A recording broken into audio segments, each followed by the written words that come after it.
No matter where you live, whether it's a town or in the country, chances are you don't live too far from a churchyard or a cemetery. Have you ever just wandered around and read some of the headstones and wondered what kind of life these people had, or wondered how they died? If you look closely, you may find one that has a curious epitaph written upon it, or a couple of words that may seem curious and hint to something intriguing. In this series, I'll be bringing you stories behind these headstones to reveal an interesting life or a tragic and sorrowful end. These are not celebrities as we know today. Some may have been recognised in their lifetime but are forgotten names now, or they may be normal folk whose lives were tragically cut short. Join me as I discover some tales from the grave.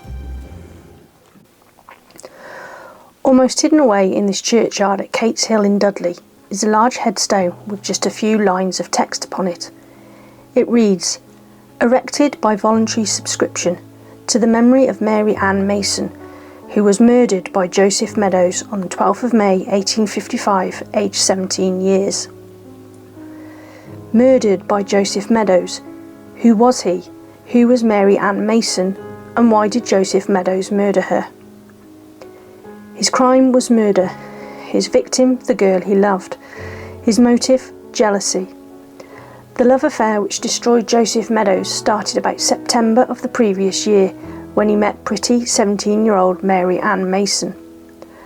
The couple started a relationship which developed in such a mysterious way that before too long they decided it would be better for them to tell people they were brother and sister.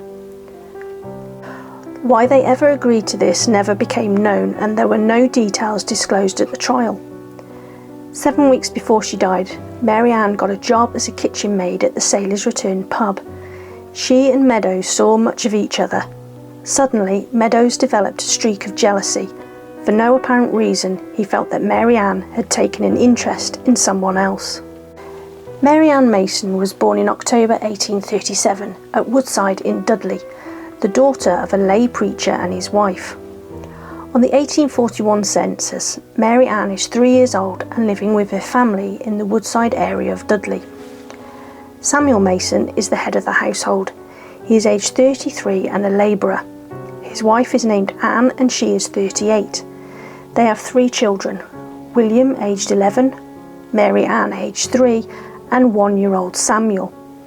They have 3 other children living with them, Hannah Flavel aged 17, Mary Flavel aged 15 and 12-year-old Caroline Flavel. I am unable to find out who these children are and if they are any relations. In 1851, Mary Ann is now aged 13 and she is working as a servant for a family living on Dudley High Street. She works for a gentleman named Charles Casera, who is an Italian cabinet maker. He is aged 38.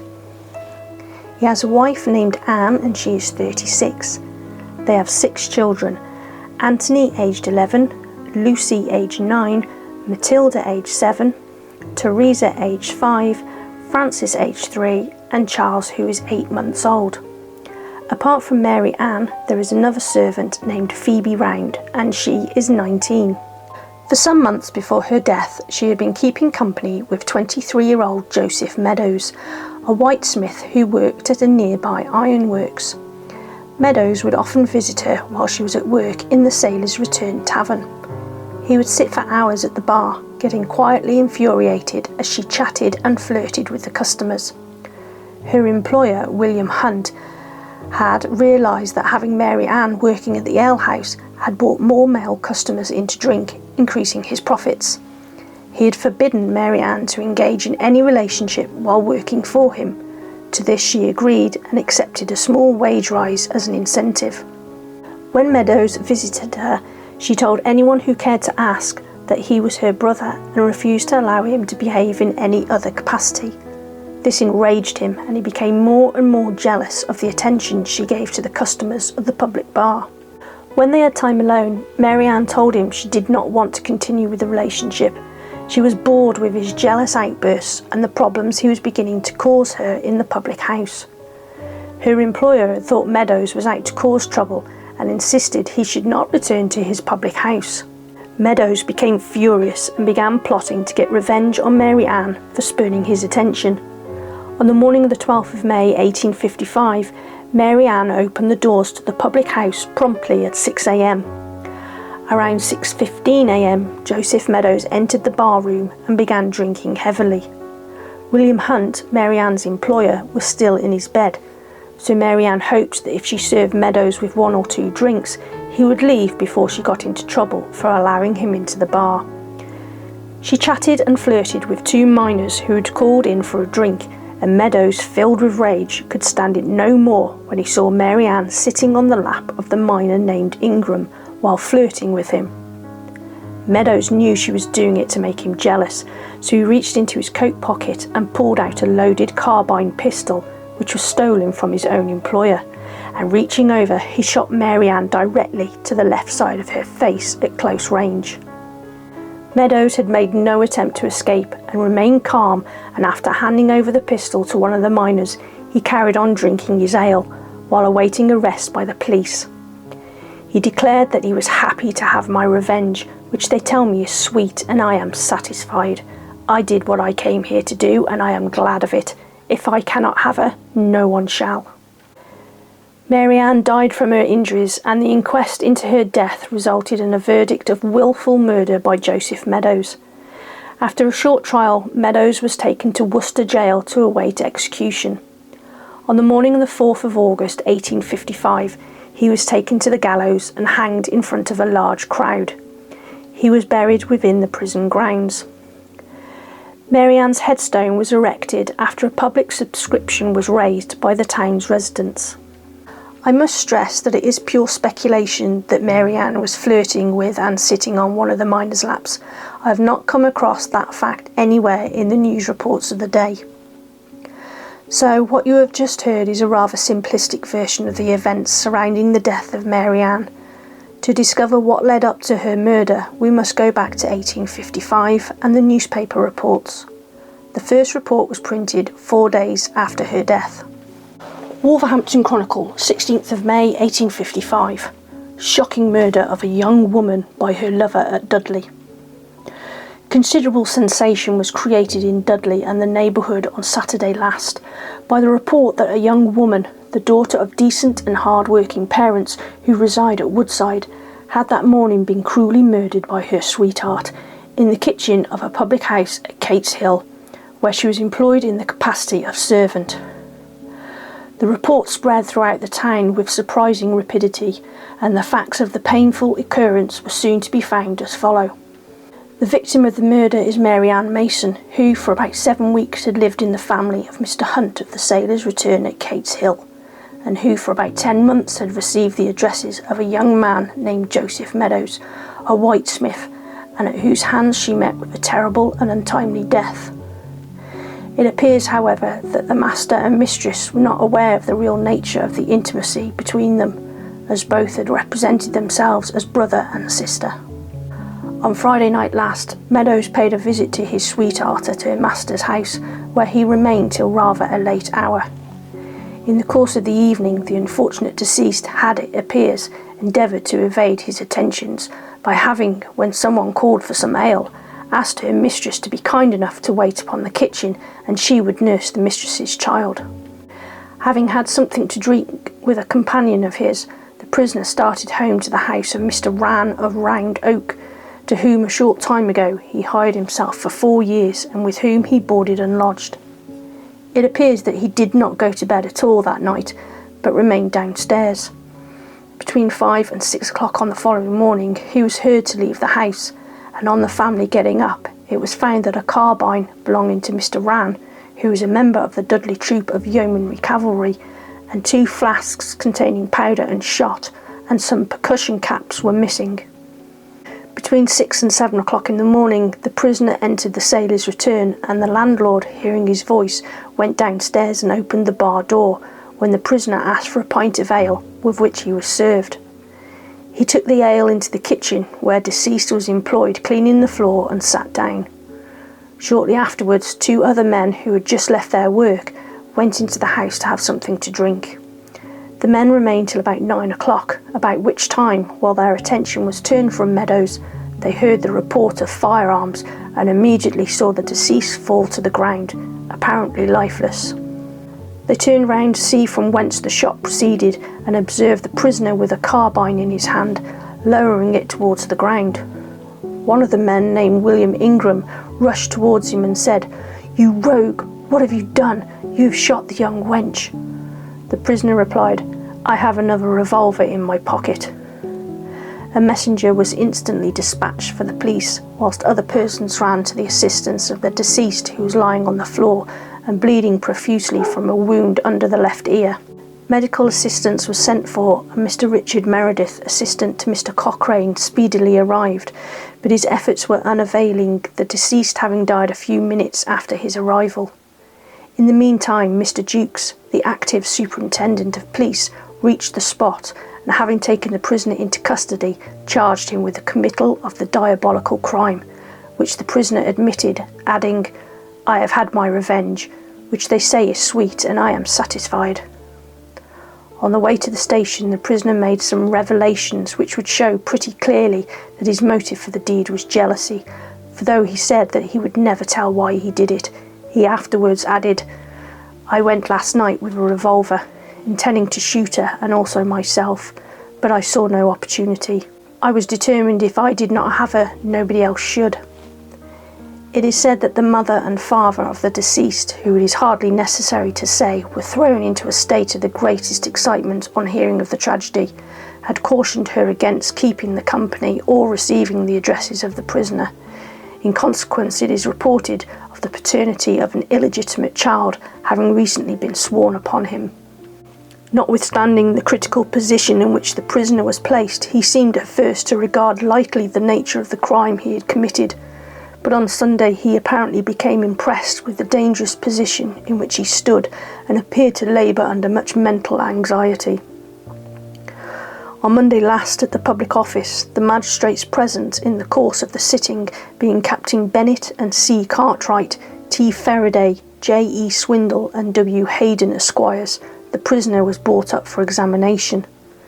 The court was crowded with the spectators, who manifested great eagerness to obtain a view of the prisoner and listened with anxiety and attention to the proceedings.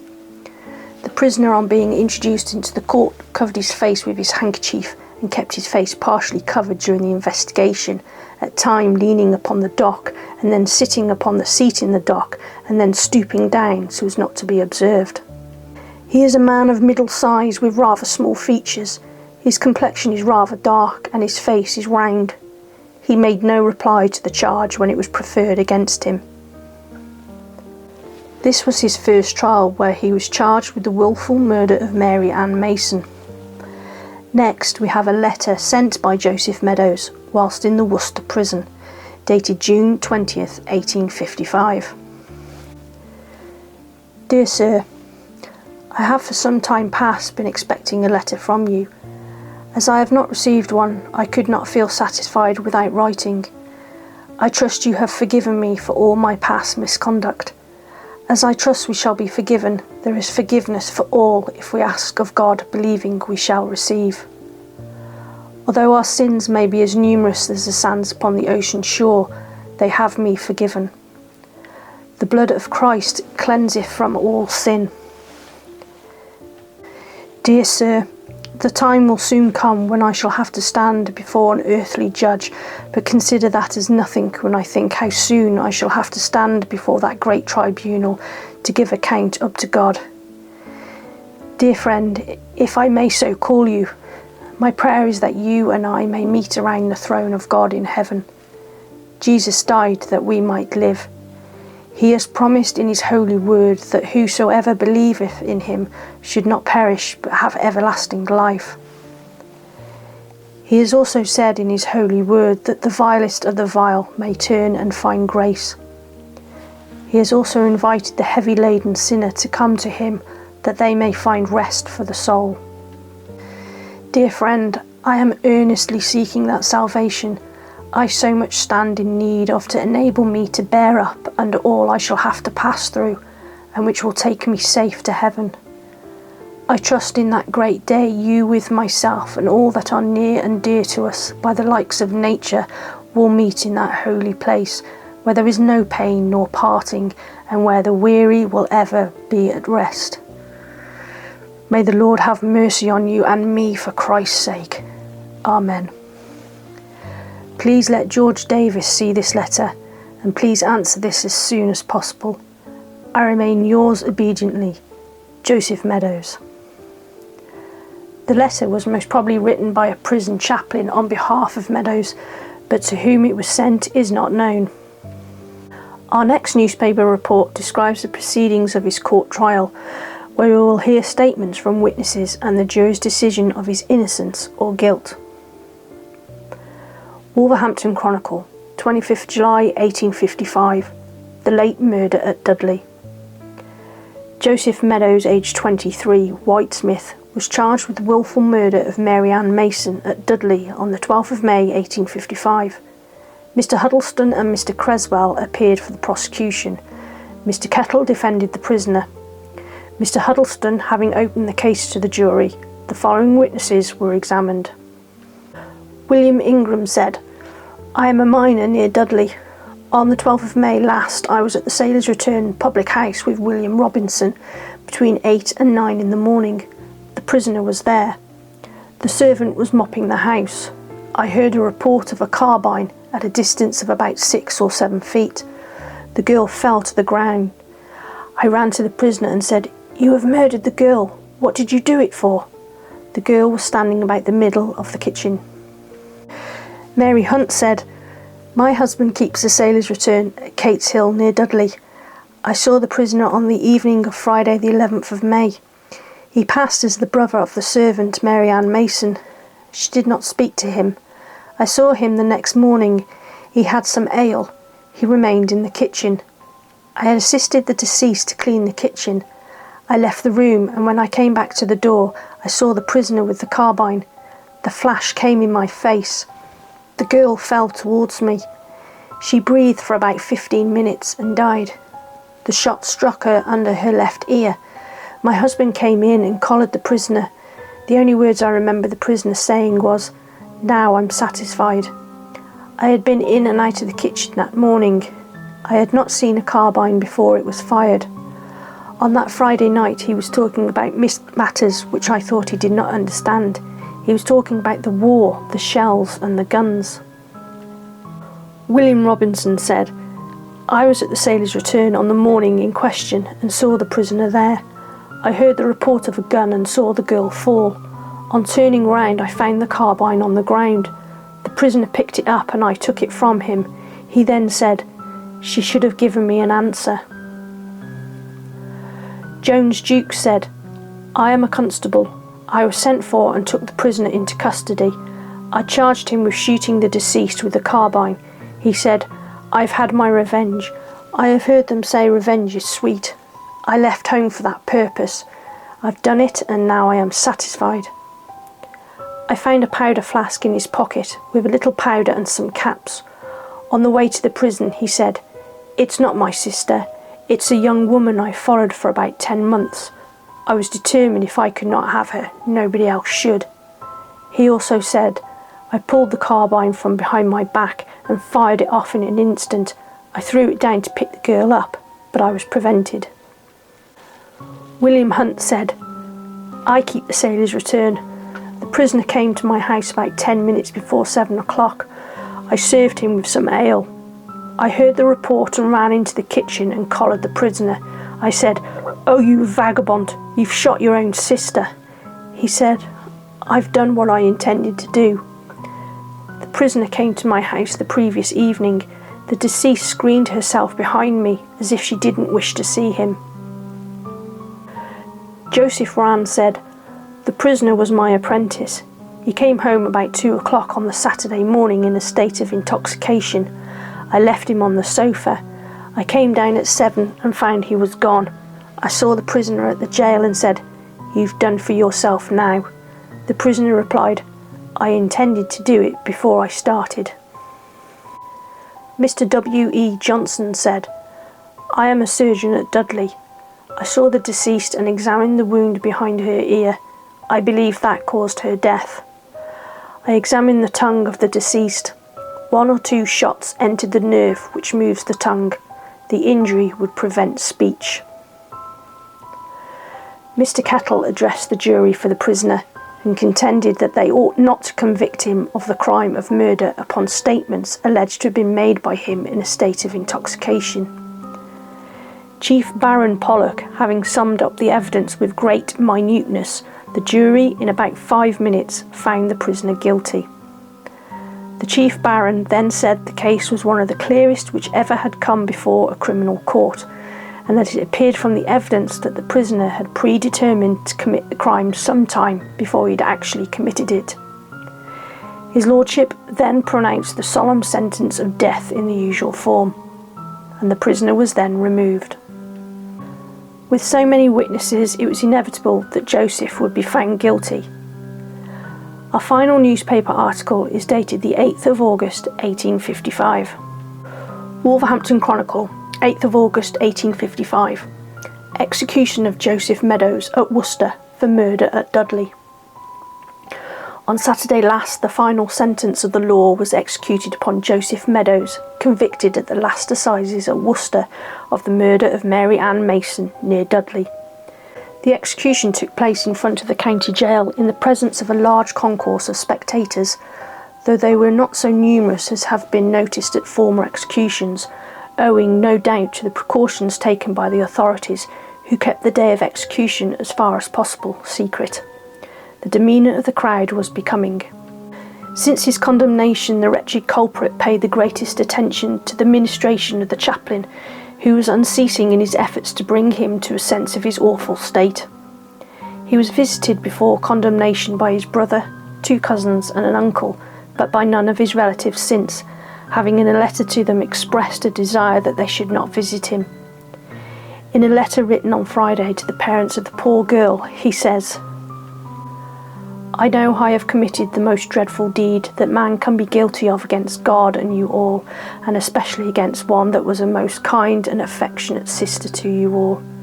I believe it has caused many an aching heart, but I hope and trust it will be a caution to those that it is given to lead a wicked and rebellious life like I did unto that time. Had I not led that life, it would never have happened. Not that I upbraid any of you for it. It is merely to show you all what drinking brings on." The whole of the prisoners in the jail having been ranged in the prison yard in view of the scaffold, at 8 o'clock the jail bell tolled out, and the procession was formed in the usual order, the governor of the jail and the under-sheriffs leading and the prisoner following, preceded by the reverend chaplain reading the burial service. Having arrived at the press room, Calcraft, the executioner, was found in waiting. On proceeding up the steps to the scaffold, Meadows whispered to Calcraft, "Do it quickly," to which he received a reply, "I will not be a minute." He was then pinioned and his irons were taken off. During the whole of these preparations, the culprit maintained the most remarkable composure, and at the given signal rose from his seat without the slightest assistance and walked firmly to the drop. The executioner then placed Meadows under the drop with his back to the crowd and proceeded to draw a nightcap over his head and arrange the fatal noose.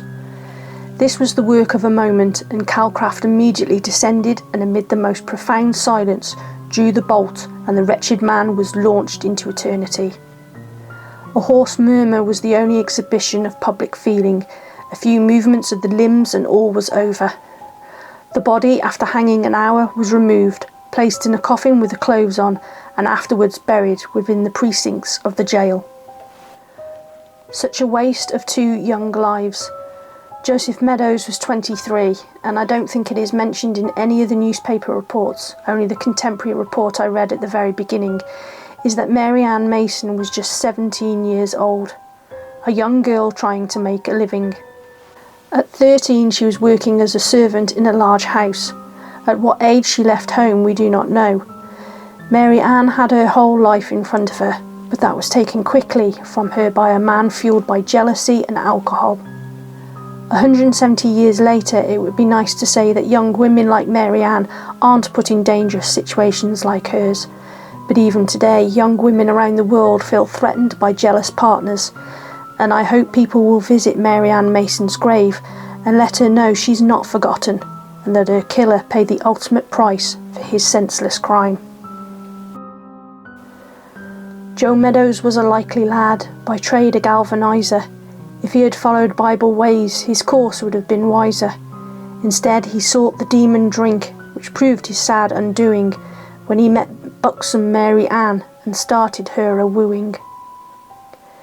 She was a barmaid young and fair, in Kate's Hill at the Sailor, and when you hear my dreadful tale, your face will be much paler. For though he loved the winsome girl, he loved his ale much stronger. She lived at Woodside, Brierley Hill, but sadly lives no longer. Just sweet 16 was Mary Ann, and flightly was her nature, and she possessed a roving eye, though her father was a preacher. Joe Meadows was a jealous man, and bloody grew his eye, as Mary Ann's flirtatious ways did his awful temper try. She told her master at the inn Joe Meadows was her brother. This suited Joe, for then was he betrothed to another. And so it went from day to day. Joe Meadows' heart beat faster, and laughing buxom Mary Ann was courting with disaster. And when he came on May the 12th, Joe's face was long with gloom. His Mary Ann but little knew the nearness of her doom. Beneath his coat he cunning hid a pistol capped and ready, and when he drunk his jug of ale, his hand was quite unsteady. And in the tap room 2 men sat, Bill Ingram and Bill Beeman, and while they joked with Mary Ann, Joe wrestled with a demon. A voice within him would not rest, and urged him to do a killing. 'Twas Satan's voice depraved with ale, that was the crime a-willing. Joe Meadows raised his bloodshot eyes, with jealousy betraying, and drew the pistol which he'd stole, especially for the slaying. When Mary Ann did see his eyes, she screamed and turned to flee. As Meadows fired, he madly cried, "No more thee'st torment me." And so they held him fast in chains, her head was burst asunder. Then did Joe Meadows sadly rue his wicked fatal blunder.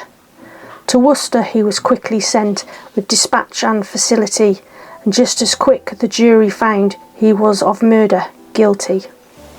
They sent to Calcraft and his rope the famous Dudley Topper, and on July the 28th Joe Meadows came a cropper. The noose was placed around his neck, the cap upon his head, and after dancing his last jig, Joe Meadows hung there, dead. And on his lips his victim's name was heard to be the last. The wicked rope cut short its breath, so was the sentence passed. A warning to all earthly men who would a life cut short. Joe Meadows lies in a grave of shame, his soul can find no port.